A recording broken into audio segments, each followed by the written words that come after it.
भाजप आमदार सुरेश धस यांचा गुंड कार्यकर्ता सतीश भोसले उर्फ खोक्याला आज कोर्टाने 6 दिवसांची पोलीस कोठडी सुनावली आहे। बीड जिल्ह्यातील शिरूर कोर्टासमोर आज खोक्याला हजर करण्यात आलं। पोलिसांनी 7 दिवसांची कोठडी मागितली, मात्र कोर्टाने 6 दिवसांची कोठडी सुनावली।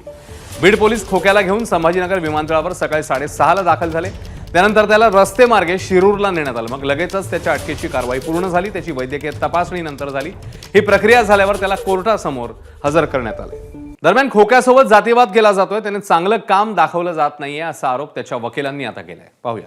महाराष्ट्रामध्ये खूप गाजतंय, एका आमदाराचा कार्यकर्ता आहे, एका मंत्र्याचा कार्यकर्ता आहे। म्हणजे विषय असा आहे की तो आमदाराचा कार्यकर्ता आहे, म्हणजे इथल मागासवर्गीयांनी, भटके विमुक्तांनी, आदिवासींनी कुठल्या आमदाराचा किंवा कुठल्या पक्षाचा कार्यकर्ता होऊच नाही का? आणि तो हा सतीश भोसलेंचा राजकारणाचा बळी आहे। आमदार आणि जे काही मध्यंतरी बीडमध्ये जे वातावरण झालंय जातीयवादाचं, हा जातीयवादाचा सतीश भोसलेचा बळी आहे। सतीश भोसलेच्या आडून सतीश भोसले जे अक्का म्हणतात का, खरं तर तुम्हाला सांगतो, सतीश भोसले ज्यांचा कार्यकर्ता आहे हा त्यांच्यावरचा रोष आहे। म्हणजे वड्याचं तेल वांग्यावर निघलंय।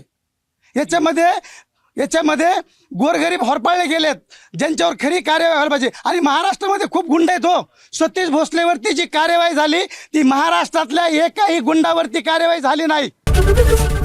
एबीपी माझा, उघडा डोळे बघा नीट।